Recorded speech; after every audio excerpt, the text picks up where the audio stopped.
Si sentivano in missione per conto dell'arte e ne andavano fieri, tanto da autoriprendersi mentre sgusciavano di notte tra i binari delle stazioni per timore delle telecamere o mentre usavano la loro arma, lo spray, per imbrattare i vagoni e lasciare la firma.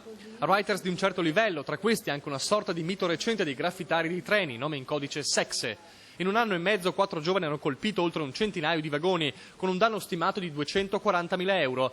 2 25enni di Sandona di Piave, un 28enne di Gorgo al Monticano, è lui il leader del gruppo, il già citato Sexe, un 28enne di Trento. Operai, magazzinieri, commercianti insospettabili, bloccati dagli agenti della polizia ferroviaria dopo un'indagine iniziata a fine 2008, partita da Treviso e condita in seguito da una raffica di denunce di Trenitalia, tanto da costringere i poliziotti a creare un vero e proprio pool anti-writers. Si sono sia infiltrati, sia hanno fatto uno studio, un approfondimento su internet, su varie riviste, hanno dovuto proprio cercare di capire la mentalità e le motivazioni di questi giovani. Un mondo fatto di sigle, tag in gergo, di disegni studiati prima con bozzetti, un mondo di riviste specializzate, anche di artisti veri, tanto che diversi comuni in Veneto hanno affidato ai writers l'abbellimento di alcune zone della città. Il problema è la deriva del movimento, con emuli che imbrattano soltanto quando non provocano danni collaterali come ritardi dei treni. I problemi per Trenitalia che ha dovuto molto spesso sopprimere i treni perché con i loro disegni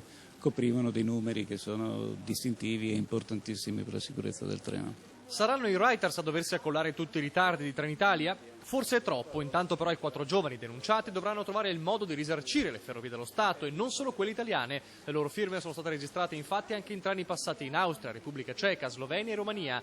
Vacanze trasformate in blitz graffitari, sempre di notte, sempre in missione.